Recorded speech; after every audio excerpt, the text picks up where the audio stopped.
All right, guys, I've got to talk fast to keep it under 2 minutes and 20 seconds, but I've got a really, really big word of encouragement for you today. And that's, I want you to keep in mind that everything that we do, and even though we're disconnected from our students, that it is all about relationships. Let that guide you in every assignment you put in your Google Classroom.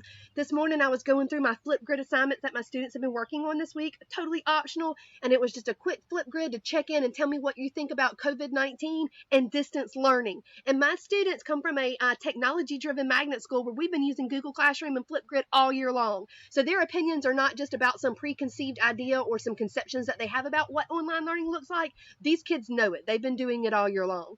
And ultimately, no matter what their responses were, and there was a wide variety of things from they prefer to sleep late, so they like learning at home, or they prefer getting all their assignments at the beginning of the week so that they can work hard on Monday and Tuesday and get it done, and then actually start their weekend from Wednesday beyond, so they prefer the scheduling. Some kids wanted to come back to school because, yeah, you know why, because they miss their friends. They want to see each other, and they miss that social interaction.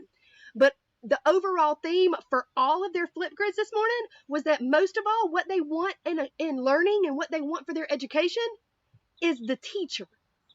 That's right, the teacher, you and I. That's what they need. They need our support. Overall, my students kept saying, I want to hear feedback from my teacher. If I have a question, I want to be able to ask the teacher and communicate and interact with my teacher directly.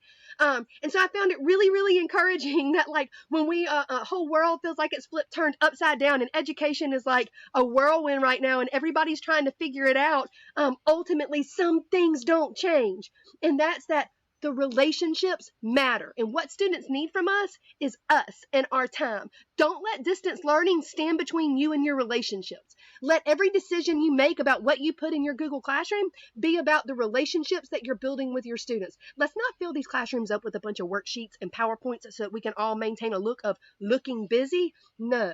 Let's think about our relationships. Let's think about where these kids are, and let's meet them there. And ultimately, I hope you find this to be very encouraging. Hats off to teachers around the globe.